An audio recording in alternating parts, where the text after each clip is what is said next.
नमस्कार। केंद्रीय मंत्री स्मृति ईरानी का India news x ITV network बहुत बहुत स्वागत करता है। धन्यवाद। स्मृति जी, हिंदुस्तान का लोकतंत्र है, इस इतिहास में दो ऐसे चुनाव रहे हैं जिनके नतीजों ने नैरेटिव गढ़े। एक 1971 में इंदिरा गांधी और राजनारायण की लड़ाई थी। उस लड़ाई ने इमरजेंसी और फिर उसके बाद कांग्रेस की हार तक नतीजा दिया।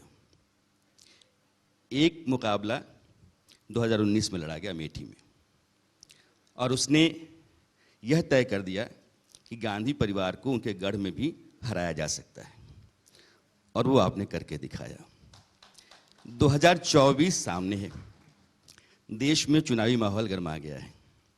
अमेठी के लिहाज से मेरा पहला सवाल आपसे है कि 5 साल में आपने ऐसा क्या किया है कि आप फिर से 2024 में अमेठी अपने पास रखेंगी, या सवाल दूसरी तरीके से कि आपने ऐसा क्या किया है कि राहुल गांधी को आप वायनाड में रखेंगी? देखिए, ये कहना अनुचित होगा कि अमेठी मेरे पास रहेगी।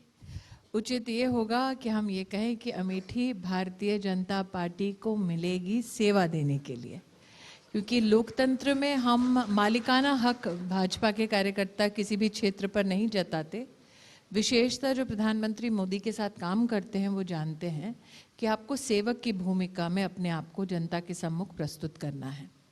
ये सत्य है कि भारत की राजनीतिक इतिहास में कांग्रेस, सोनिया गांधी जैसे नेता रहे।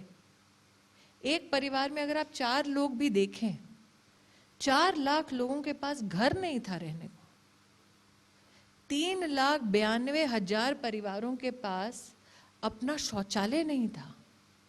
और ये वो लोग हैं कि छींके तो विदेश चले जाए, लेकिन जिस क्षेत्र से वो चुनकर आते थे उस क्षेत्र में अस्पताल में एक्सरे की मशीन नहीं थी। अमेठी का पहला डायलिसिस सेंटर तब खुला जब नरेंद्र मोदी प्रधानमंत्री बने और मैं वहां से सांसद बनी।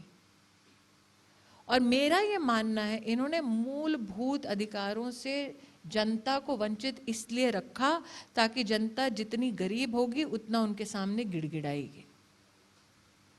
परिणाम राजनीतिक कितना होगा, क्या होगा, ये मैं नहीं जानती, लेकिन 22 का चुनाव तुलनात्मक एक चुनाव था। सब और ल्यूटियंस में तो बहुत चर्चा रहती है कि राहुल भैया आएंगे, पिंकी दीदी आएगी। वो 22 के चुनाव में भी हुआ। हमारी 5 विधानसभा सीटें हैं, 4 में कांग्रेस की जमानत जब्त हुई है। आज अमेठी का जिला पंचायत अध्यक्ष भाजपा का है, 2 MLC हैं हमारे। गौरीगंज और मुसाफिर खाना जब से नगर पालिका बनी है तब से भाजपा नहीं जीती थी, इस बार दोनों जीते हैं हम लोग। और जो कांग्रेस पार्टी ने 2019 के चुनाव में 4,30,000 वोट पाया था, आज उनका वोट शेयर 1,20,000 तक घट के रह गया है। अब कौन आना चाहेगा उसका स्वागत है। मुझे नहीं पता 24 में पार्लियामेंट्री बोर्ड किसको टिकट देगी, लेकिन कमल खिलेगा इसकी गारंटी आज मैं आपके मंच पे दे रही हूँ। स्मृति जी, जो अमेठी से फिर वायनाड कॉन्टेस्ट करने चले गए, चर्चा वही थी कि साउथ से राहुल गांधी जीते। अभी भी चर्चा हाल ही में वही चल रही है कि साउथ ऑफ इंडिया कांग्रेस को वोट दे रहा है और north of India Bhajpa north India party है। ये जो साउथ और नॉर्थ के बीच में राजनीति हो रही है, भाजपा की सदर्न स्टेट्स की संरचना देखनी है या ताकत देखनी है तो अब मुझे नहीं, सामने बैठे हैं पार्लियामेंट्री अफेयर्स मिनिस्टर, उनको देख लीजिए। आज जोशी जी बैठे हमारे साथ सामने। आज भाजपा के MPs दक्षिण भारत के कांग्रेस से ज्यादा हैं। देखिए, चुनाव कई आए गए, भाजपा के 2 सांसद थे, आज प्रभु की कृपा से एब्सोल्यूट मेजॉरिटी में है। लेकिन चुनाव हारने के बाद भी हमने कभी अपने देश के किसी भी अंश को, किसी भी प्रदेश को हीन भावना के साथ संबोधित नहीं किया। North versus south, east versus west, विभाजनकारी राजनीति हमारी पार्टी ने कभी नहीं की। और यही मेरे लिए सबसे बड़े गौरव की बात है कि जिस कांग्रेस पार्टी ने जाति के आधार पर बांटा, जिस कांग्रेस पार्टी ने धर्म के आधार पर बांटा, अब वो आपको भूगोल के आधार पर, ज्योग्राफी के आधार पर बांटने का दुस्साहस करना चाहते हैं। आप मुझे कहना चाहते हैं कि राहुल जी इस प्रकार से उत्तर भारत को गरियाएंगे और फिर वो उत्तर भारत लौट सकेंगे चुनाव लड़ने के लिए?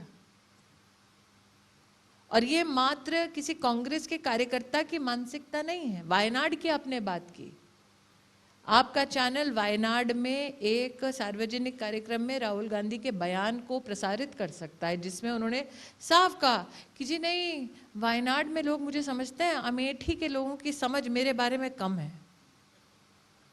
4 दशक राहुल गांधी के परिवार ने अमेठी के सहारे और उनके कांधों पर चढ़कर इस देश में सत्ता का भोग किया, इस देश में सत्ता की गलियारों में अपनी छाप छोड़ी, और एक चुनाव हारे, अपनी गलती से हारे, काम ना करने की वजह से हारे, जनता के मध्य में नहीं थे। ये हाल था कि 5 साल में एक बार दिखते थे, और अगर तब भी आते थे तो धकेल दिए जाते थे अमेठी के सामान्य नागरिक। तिरस्कार राहुल गांधी और गांधी खानदान ने किया और इसीलिए हारे। अगर उनमें ये जज्बा होता, ये ह्यूमिलिटी होती कि गलती हमारी है, तो जनता उनको सराखों पर रखती। लेकिन गलती करेंगे आप, निकम्मे होंगे आप, और फिर जनता को गाली बकेंगे, तो जनता भी फिर आड़े हाथ लेगी। ये जनता के बीच में स्मृति जी एक नया मसला है, और पिछले कुछ दिनों से है या कुछ महीनों से है। वो ये है कि सनातन पर, हिंदुत्व पर सवाल उठते हैं। दक्षिण भारतीय जो कुछ पार्टियां हैं, नाम लेने की कोई ज़रूरत नहीं है, उत्तर प्रदेश के कुछ नेता हैं, बिहार के कुछ नेता हैं, मंत्री हैं, इन सब के बीच में एक ही चीज़ कॉमन है। मैं उसी पे आता हूँ। तो ये कहीं ना कहीं कांग्रेस के सहयोगी दल हैं या एक गठबंधन? कहीं ना कहीं नहीं है, कांग्रेस के ही सहयोगी दल है। अब मेरे इस सवाल को मैं थोड़ा आगे ले जाता हूँ, अपनी बात को। कांग्रेस के पास जब ये सवाल लेकर के आप जाती हैं, तो कांग्रेस के नेता ये कहते हैं, आप एक ऐसा वाकया बताइए, एक उदाहरण बताइए जिसमें कांग्रेस के नेता ने हिंदुत्व पर, सनातन पर राहुल कोई गांधी उचित ने टिप्पणी हिंदुओं की। को टेररिस्ट कहा। कांग्रेस का कोई नेता इसको न कर नहीं सकता। जब यूपीए की सरकार थी, तब राहुल गांधी का बयान था कि मुझे हिंदू टेररिज्म से डर लगता है। अगर आतंक का कोई धर्म नहीं, तो उस धर्म को भगवाकरण करने का राहुल गांधी का क्या अधिकार है? और अगर वाकई में कांग्रेस पार्टी को लगता है कि जो डीएमके बोल रही है उनका सहयोगी है, जो सपा के कोई नेता बोलते हैं उनका सहयोगी है, दम है और सनातन में अगर उनका विश्वास है, तो आज अपना रिश्ता तोड़ दें उनके साथ। नहीं तोड़ेंगे, क्योंकि उन्हें सत्ता प्यारी है, सनातन नहीं। आपको ऐसा लगता है? मुझे लगने की बात, वो प्रमाणित कर चुके हैं। लेकिन मंदिर मंदिर आप वो भी मुझे जाते हैं। बताइए, जब उनकी माता के पास सत्ता थी, तब क्यों उनकी माताजी ने लिख कर दिया कि भगवान राम का कोई अस्तित्व नहीं? ये तो गांधी खानदान ने किया ना, ये डीएमके ने नहीं किया। इसका आप ठिकरा सपा पर नहीं फोड़ सकते, करने वाले गांधी खानदान के लोग हैं। यानी आप मंशा पर सवाल कर रही हैं, मैं क्योंकि वो सवाल कहते नहीं कर हैं रही हूं, कि मैं प्रमाण दे रही हूँ। सनातन हिंदुत्व जो है वो सवाल तब की जाती है, सवाल तब किया जाता है जब शंका हो। मेरे मन में कोई शंका नहीं है। स्मृति जी, अभी जो चर्चा चल रही और है, अभी आपने कहा मंदिर मंदिर घूम रहे हैं। हाँ, भगवान को नहीं ढूंढ रहे, वोट ढूंढ रहे हैं। मंदिर घूमने का मौका हम सबको अगले महीने मिलने वाला है। स्मृति जी, जब 10 साल पहले चर्चा थी मोदी वेव की, फिर वो मोदी सुनामी की चर्चा चली, फिर हमने सबका साथ सबका विकास देखा।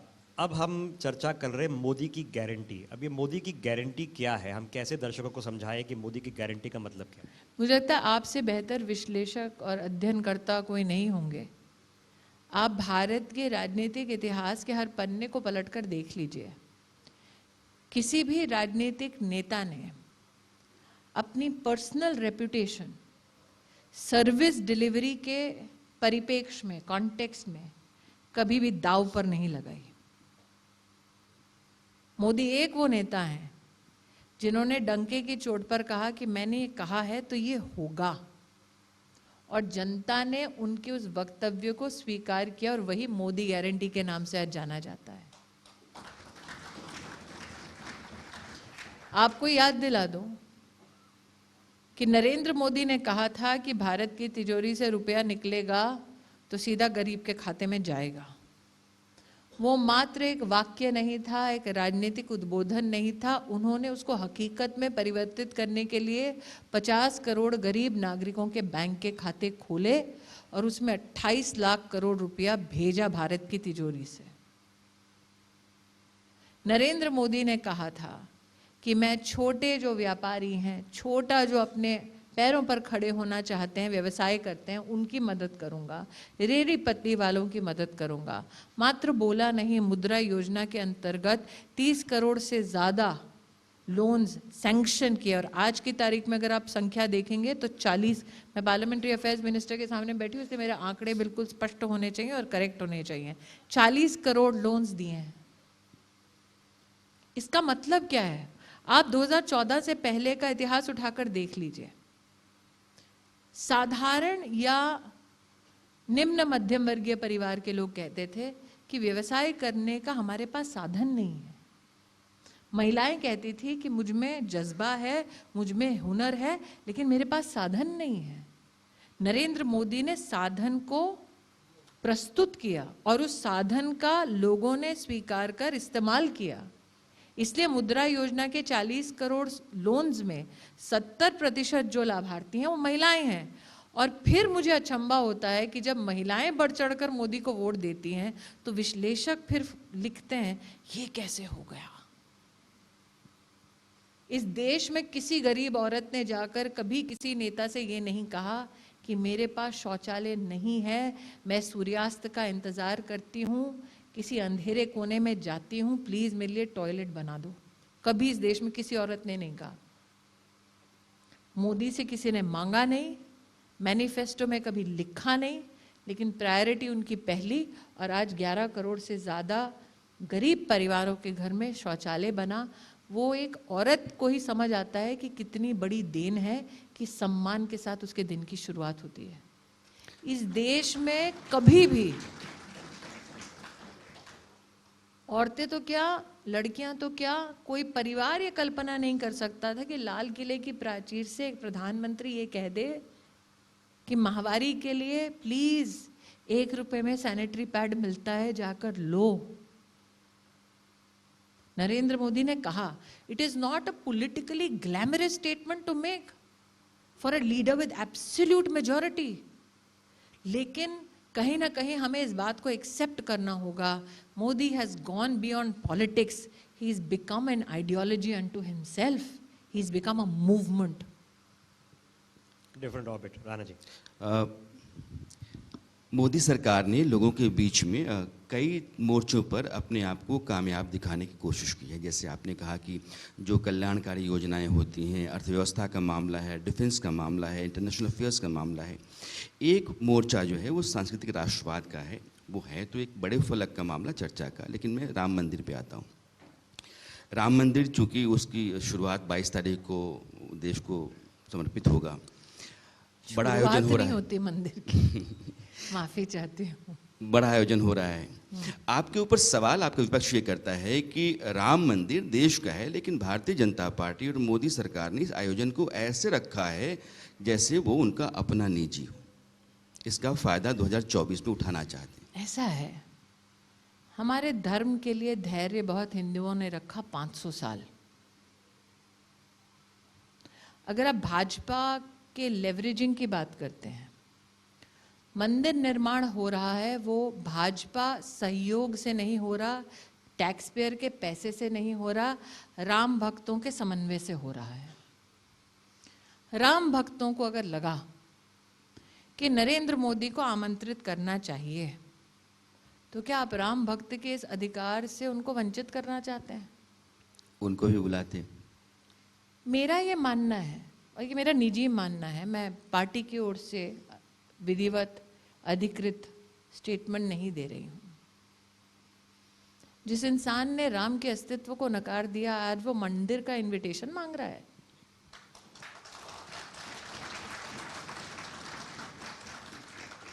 और इतने साल तो लल्ला थे, अमेठी से 50 किलोमीटर दूर हैं।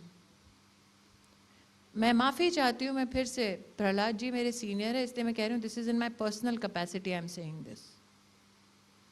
और बिना किसी भेदभाव के कह रही हूँ। 50 साल 50 किलोमीटर की दूरी ये खानदान तय नहीं कर पाया, और जब अमेठी आया तो चुनाव में वोट मिले तो उन्होंने नमाज तक अता कर दी सड़क पर खड़े होके। आप मुझे बताइए कि जो धर्म का इस तरह से राजनीतिकरण करे वो क्यों आज कटघरे में समाज के नहीं है। मैं ये नहीं कहती कि आपके पास संवैधानिक या धार्मिक अधिकार नहीं है नमाज अता करने का, आपके पास है, लेकिन अगर आप उस धर्म के अनुशासन का पालन करते हैं तो आप मूर्ति पूजक नहीं हो सकते।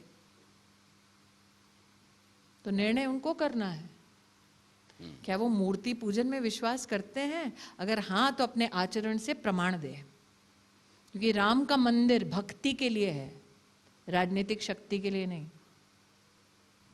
आप उनको कहीं और घेर रही हैं। आप ये साबित मैं करने नहीं पर कह लगी रही हैं हूँ, कि राहुल मैं गांधी अपना हिंदू नहीं है। पर्सनल वक्तव्य रख, मैं तो क्लैरिटी के साथ बोल रही हूँ, मैं अधिकृत पार्टी की ओर से स्टेटमेंट नहीं दे रही हूँ, मैं अपने पर्सनल अनुभव से कह रही हूँ। ओके स्मृति जी, जो हिंदुइज्म में टेररिज्म ढूंढता था आज वो राम ढूंढ रहा है। स्मृति जी, मुझे पता है हमारा समय कीमती है।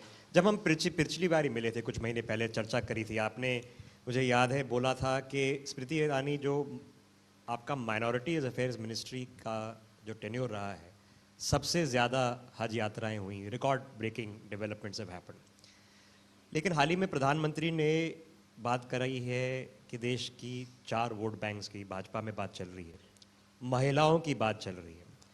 हमने पिछली बार जब हम मिले थे जो ट्रिपल तलाक के कैंपेनर्स हैं उनको सम्मानित किया था, जहाँ पर शौचालयें बनी हैं वो मुस्लिम समुदायों में बनी हैं, हिंदू समुदायों में बनी हैं, सिख समुदायों में बनी हैं, अक्रॉस द बोर्ड सबका साथ सबका विकास। तो ये the woman vote bank, the women development and women led development, what does it mean now? I think we need to recognize that for Modi the emancipation of women was an issue of political, social and administrative commitment.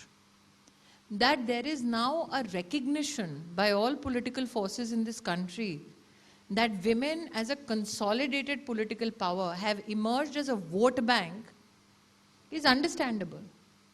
But Modi never, and to my best of my knowledge, never addressed issues with regards to women from a perspective of what is the political reward he will get from it. Because Narendra Modi's governance agenda vis-a-vis women may be new to some at the national politics level. If you look at his track record as Chief Minister Gujarat, from Mission Mangalam onwards, to even a car made available for a poor pregnant woman to go and deliver a child in a sarkari or a private hospital and then bring that child and that lady back to their home. That is the detail to which he had worked as Chief Minister Gujarat. So though women as a vote bank today are recognized by politicians across the country and psephologists, and those who indulge in political reflection, we need to recognize that when women as a social entity or a social class were being ignored by the political class of the country, that is when Modi was working for them. So they might have today emerged, and rightfully so, as a political vote bank. But Modi worked for them when nobody paid heed.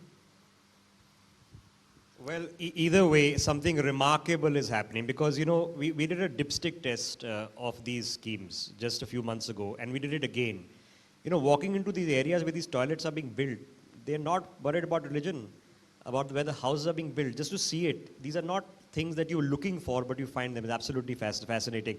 Rana ji, I know our time is limited. Last question. चुनाव से पहले कई ऐसे मुद्दे हैं जो लगता है कि बहुत सोच समझ के रणनीतिक तौर पर उठाए गए हैं या उठ गए हैं, दोनों बातें हो सकती हैं। जैसे संयोग है कि राम मंदिर आ रहा है चुनाव से पहले, सीए के मसले को गृह मंत्री ने कहा कि इसको हम लागू करेंगे।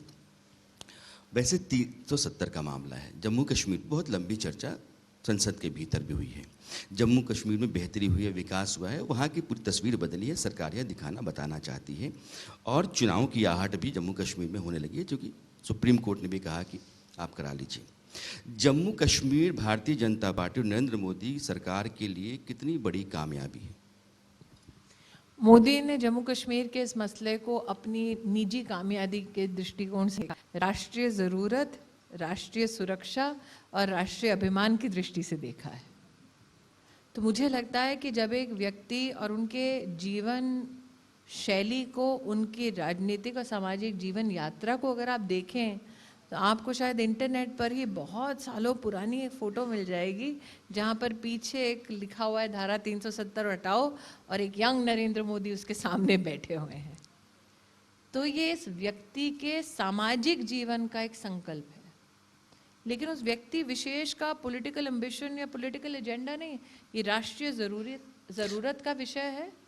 और आज मुझे लगता है कि हिंदुस्तानी होने के नाते कुछ महीनों पहले तिरंगा यात्रा हो रही थी, जब अनंतनाग में हमने देखा कि scores of people are standing there with a तिरंगा, for us that is the best indication, सबसे बड़ा संकेत कि हिंदुस्तानी देश में, कश्मीर में हो या कन्याकुमारी में, अपने ध्वज के प्रति अभिमान रखता है, अपने संविधान के प्रति निष्ठा रखता है। आपको याद होगा जब सदन में धारा 370 हटाने की बात हो रही थी तो कुछ लोगों ने धमकाया और कहा खून की नदियां बह जाएंगी। एक टीपा नहीं बहा। मेरा सवाल इस बीजेपी की कामयाबी से मैंने इसलिए जोड़ा था कि अभी तक 70 साल 75 साल में देश में राय रही है कि ऐसा नहीं हो सकता है।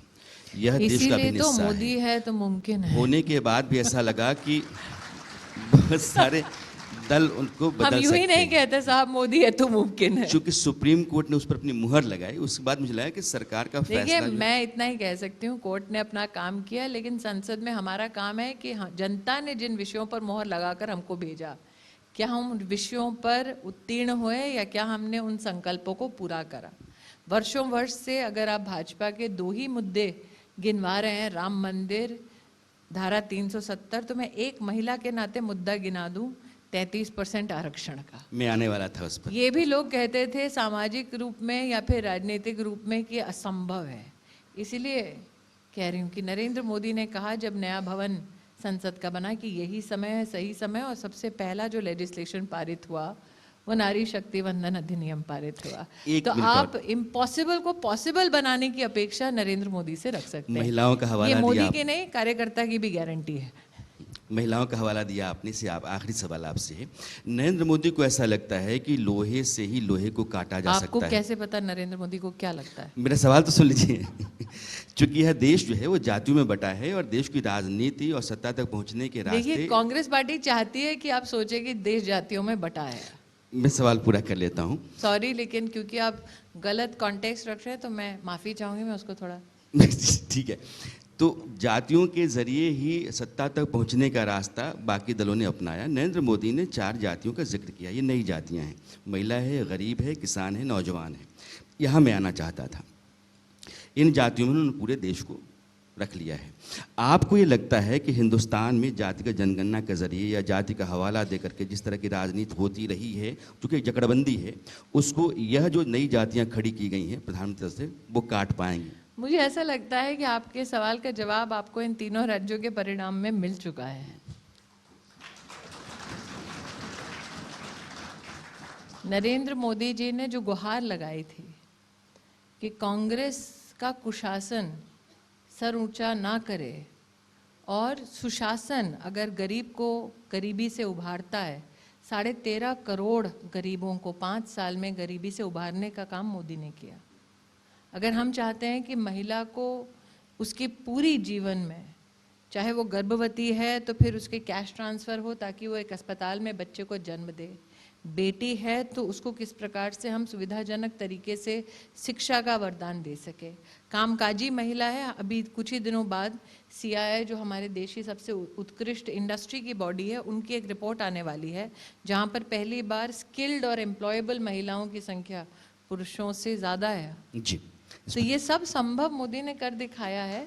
जिन लोगों ने जाति धर्म के नाम पर देश को बांटा, उनको लगता है कि नए पैकेज में उनके पुराने विभाजनकारी मुद्दों को वो प्रस्तुत करेंगे। जी। जनता ने जवाब दे दिया। जी स्मृति जी, सबसे इम्पोर्टेंट सवाल हमारा शायद छूट जाएगा, वो पीटीएम मीटिंग के बाद क्या हुआ, क्योंकि समय समाप्त हो गया है. We'll let her laugh answer it. I think We that don't want to discuss what no, the I boss and don't dad were mind. talking. You see, to be in Modi's class itself is a big achievement. And to have a report card signed by Modi in itself, can you imagine how valuable it is? Good enough. तो Smriti मुझे ji, लगता है कि for me one of the greatest achievements of my life is at the age of 74 my father could walk away proudly from the office of the Prime Minister of India. well, it is achievement. I know Prahlad Joshi is आप- waiting, ma'am. आप आई, आपने समय दिया, आपका बहुत बहुत शुक्रिया. Many thanks. Thank you so much. Round of बहुत applause, ladies and शुक्रिया gentlemen. स्मृति ईरानी जी आपका हमारे इस खास कार्यक्रम इस मंच में शामिल होने के लिए.